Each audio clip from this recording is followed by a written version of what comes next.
What happens when a woman who clawed her way up from the Bronx to become one of the most famous entertainers on the planet sits down for what should be a victory lap interview, only to have her entire life's work dismissed as smoke and mirrors?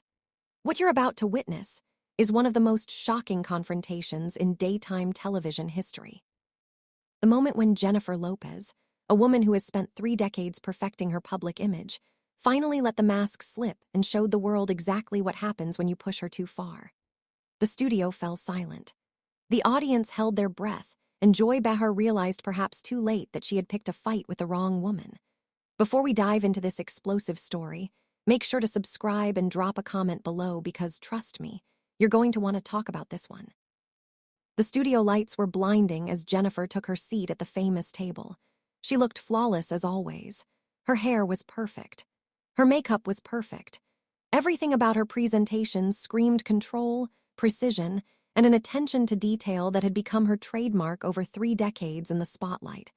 The audience erupted in applause when she walked out. These were her fans, women who had grown up listening to her music, watching her movies, following her love life through tabloid headlines and Instagram posts.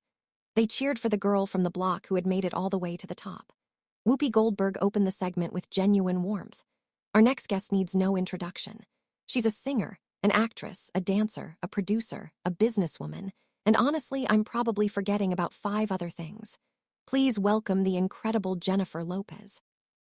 Jennifer smiled that famous smile and waved to the audience. Thank you so much. It's so good to be here.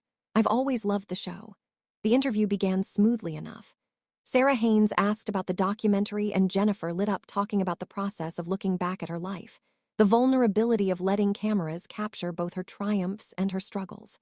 She spoke eloquently about her children, about wanting them to understand where she came from and what she had sacrificed to build her career. You know, making this film was probably the hardest thing I've ever done, Jennifer said, her voice carrying that familiar mix of confidence and carefully calibrated emotion. It's one thing to perform on stage or act in a movie. It's another thing entirely to let people see the real you, the parts you've spent your whole life protecting. The audience was captivated. This was the Jennifer Lopez they had come to see. Glamorous but relatable, successful but still connected to her roots. The perfect celebrity package, polished to a high shine. Then Joy Behar leaned forward and the energy in the room shifted like a storm, rolling in over calm waters. So Jennifer, Joy began, her voice carrying that unmistakable edge that regular viewers knew meant trouble was coming. You talk a lot about being real and authentic in this documentary, but let's be honest here. Your entire career has been built on image management. How much of what we see is actually real, and how much is just very expensive PR? The question landed like a bomb in the middle of the studio. The other hosts exchanged uncomfortable glances. The audience went quiet. Jennifer's smile remained in place, but those who knew her well could see the slight tightening around her eyes. I'm not sure I understand what you're asking, Joy, Jennifer replied, her voice still pleasant, but now carrying a cautious undertone. Everything in this documentary is real. These are real moments from my life, real struggles, real triumphs. Joy wasn't backing down. If anything, she seemed energized by the tension she had created. But that's my point. You've been in this business for 30 years. You've had entire teams of people whose job is to make sure the public sees exactly what you want them to see. So when you release a documentary about being authentic, isn't that just another form of image control? The accusation was pointed and precise, designed to undermine the very foundation of what Jennifer was there to promote. Several audience members shifted uncomfortably in their seats. Sunny Halston looked like she wanted to change the subject immediately. Joy, I think there's a difference between being professional about your career and being fake, Jennifer said, her composure still intact, but clearly being tested. Yes, I have a team. Yes, I'm careful about my public image. But that doesn't mean the person you see isn't real. It just means I've learned how to navigate an industry that will tear you apart if you're not careful. Navigate. Joy laughed, but there was no warmth in it. Is that what we're calling it now? Because from where I sit, it looks more like manipulation. You've built an empire on convincing people you're still Jenny from the block while living a lifestyle that most people can't even imagine. The mention of her famous song was clearly calculated to sting. Jennifer's jaw tightened almost imperceptibly. The audience was now completely silent, sensing that they were witnessing something far more intense than a typical morning show interview. "That song was about never forgetting where you came from," Jennifer said, her voice dropping slightly. "It was about staying grounded no matter how much success you achieve. I'm sorry if you don't understand that concept, but it's been the guiding principle of my entire career." Joy leaned back with a smirk that could only be described as predatory. "Oh, I understand the concept perfectly. I just question whether you actually live by it. When was the last time you took the subway, Jennifer? When was the last time you waited in line at a grocery store? When was the last time you did anything that regular people do every day?" The attack was shifting now, becoming more personal. Jennifer's famous discipline was being tested in ways it hadn't been tested in years. She took a breath, visibly centering herself before responding. "Joy, I grew up sharing a bedroom with my two sisters in a small apartment in the Bronx. My mother worked multiple jobs to keep food on the table. I didn't have dance lessons or voice coaches. I learned by watching music videos and practicing in my room. Everything I have, I earned. So please don't sit there and lecture me about what regular people do because I was one." As possible, several audience members shifted uncomfortably in their seats. Sunny host looked like she wanted to intervene immediately. Jane's eyes flashed with something that might have been anger or might have been the accumulated pain of 50 years of answering this exact question. "I never called PS liars," Jane said firmly, her voice gaining an edge. "That is a distortion of what I said that has been repeated so many times it's taken on a life of its own. But it's simply not true. I question the Nixon administration's political use of peace stories for propaganda purposes. That's entirely different. And as for the broadcasts, I spoke about what I had seen with my own eyes. American bombs falling on hospitals, on schools, on dikes that protected farmland and civilian villages. Those were documented facts, Joy. Inconvenient facts that the American government didn't want the American people to hear. Facts from the North Vietnamese perspective." Joy shot back with a smug expression. "You were being used as a propaganda tool by a communist regime that was killing American soldiers, and you were either too naive to see it or too arrogant to care about the consequences. Which was it, Jane?" The question was designed to corner her, to force her into admitting either stupidity or malice. But Jane Fonda had been facing this exact trap for half a century, and she wasn't about to be cornered. Now, I was 34 years old, Joy. I was passionate and angry about a war that was killing people I knew personally, that was tearing this country apart at the seams. Did I make mistakes in how I expressed that opposition? Absolutely. Was I naive about how my actions would be perceived and weaponized? Yes, I admit that freely. But here's what I won't do. Not for you, not for anyone. I won't pretend that the war itself wasn't a catastrophic moral failure.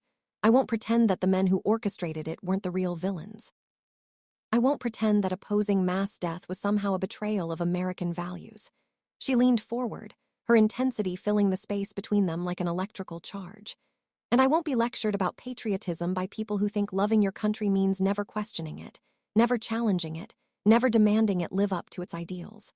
I've spent 60 years fighting for what I believe is best for America. Climate action, women's rights, voting rights, veterans' rights. By the way, something I've worked on extensively since the war ended.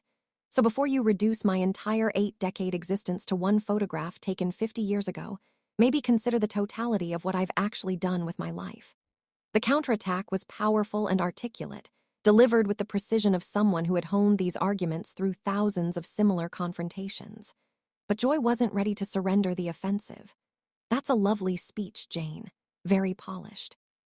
But let's talk about the totality of your life since you brought it up so proudly. 3 marriages, all failed. A fitness empire built on making women feel inadequate about their bodies, pushing impossible standards. A career that's been as much about who you married, who you slept with, who your famous father was as any actual talent. And now you're the face of climate activism while flying around on private jets and living in multiple mansions. Don't you think there's something deeply hypocritical about all of that?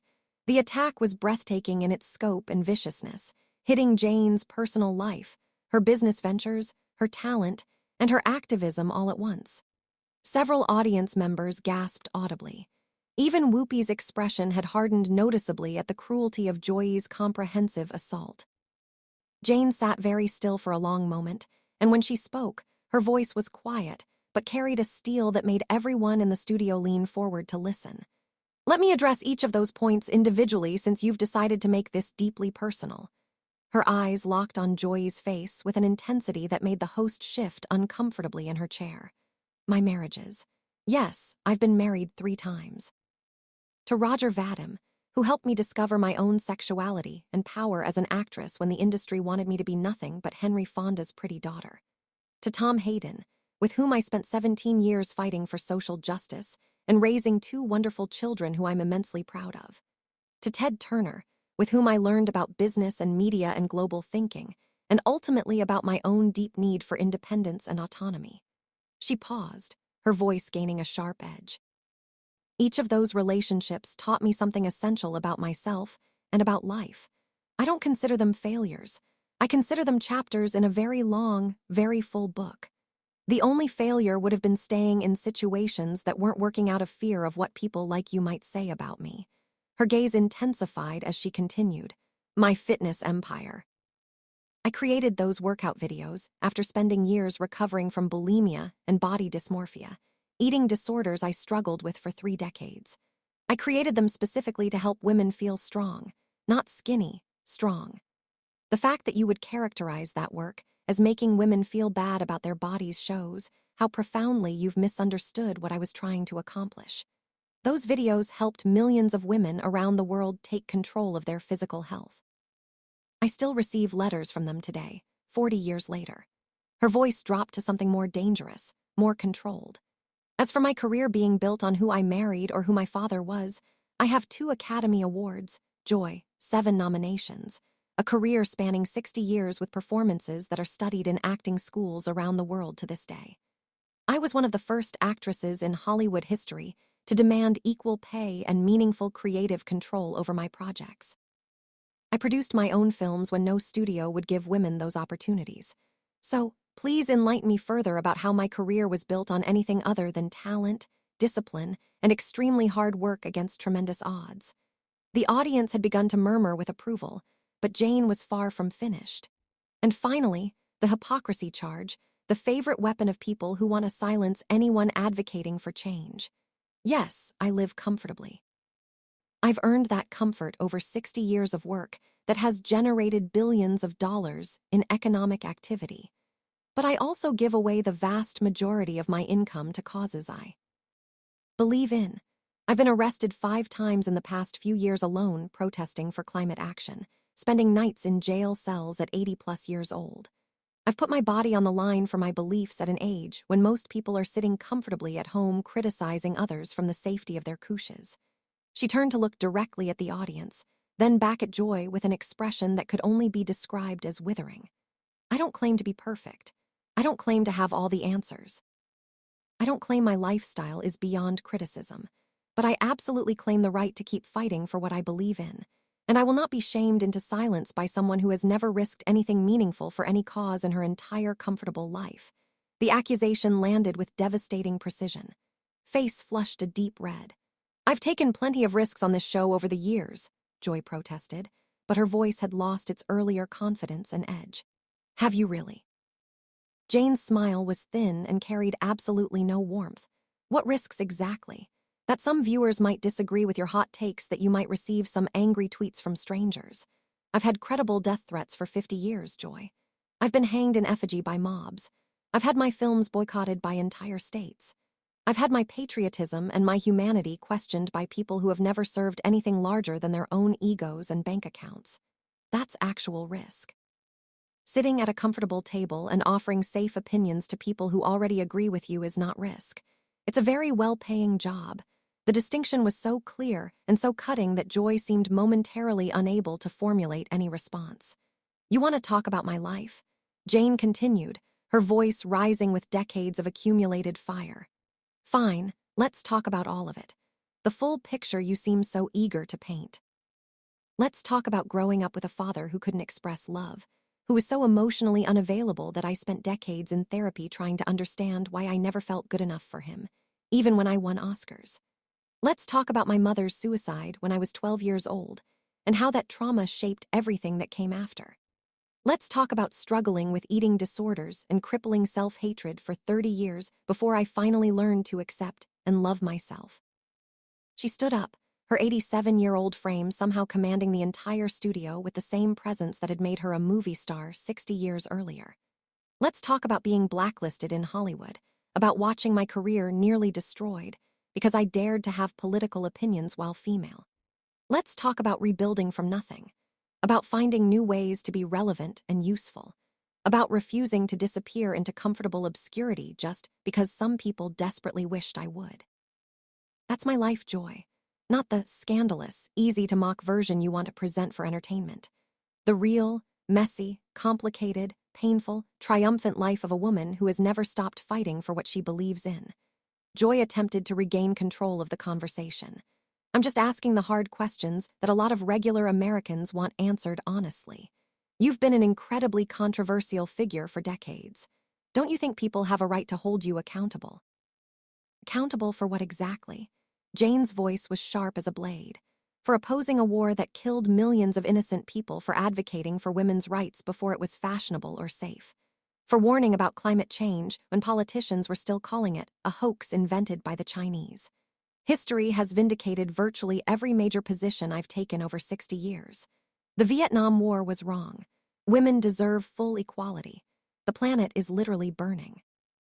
I've been on the right side of these issues my entire adult life. What exactly should I be held accountable for? Being right before it was convenient. The question hung in the air like a challenge. Joy opened her mouth to respond, but Jane cut her off before she could speak. I'll tell you what I think this is really about, Joy. I think I make you deeply uncomfortable. I think women like me, women who refuse to be quiet and agreeable, who refuse to age gracefully and disappear into irrelevance, who keep fighting and speaking and making noise decade after decade. We make a lot of people very uncomfortable because we're living reminders that you don't have to accept the limits society puts on you. You don't have to shut up and go away just because someone in authority thinks you should. She looked around the studio, her gaze taking in the audience, the hosts, the cameras capturing every moment for posterity. I'm 87 years old. I've survived cancer and chemotherapy. I've survived public humiliation on a scale most people can't imagine. I've survived being called a traitor by people who never put on a uniform, but wrap themselves in the flag whenever it's convenient. I've survived everything this culture has thrown at me for 6 decades. And I'm still here, still working, still fighting, still refusing to be silenced by people who think their personal discomfort with my choices gives them the right to judge my entire existence. She turned back to Joy, and her voice dropped to something quieter, but somehow far more powerful. So here's my question for you, Joy, and I want you to really think about it. When you're 87 years old, what will you have fought for? What will you have risked? What will you be able to point to and say, I made a real difference in the world because I know exactly what my answer is. I know what I've contributed, what I've sacrificed, what I've built over 87 years. Can you honestly say the same about yourself? The question was devastating in its simplicity. Joyce sat in complete silence, unable or unwilling to formulate any response. Jane gathered her things with the quiet dignity of a woman who had walked off countless stages in her extraordinary life.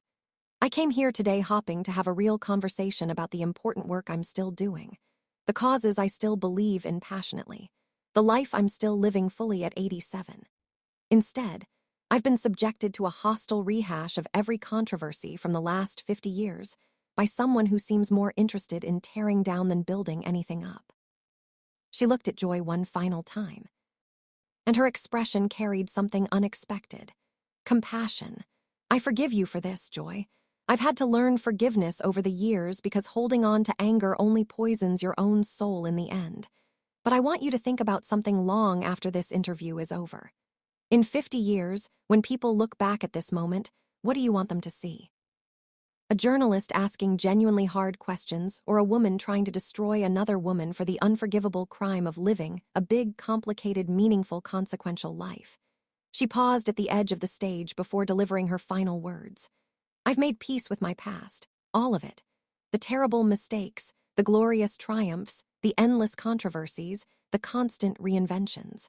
It's all part of who I am, and I wouldn't change a single chapter. I hope someday you can find that kind of peace with yourself and your own choices, because people who are truly at peace with themselves don't feel the overwhelming need to tear others down the way you've tried to tear me down today.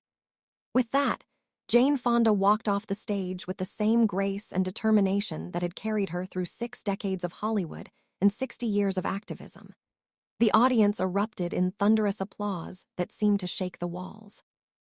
The remaining hosts sat in various states of shock and admiration, and Joy Behar remained at the table, looking somehow smaller than she had when the interview began, like someone who had just learned a very difficult lesson about picking fights with legends.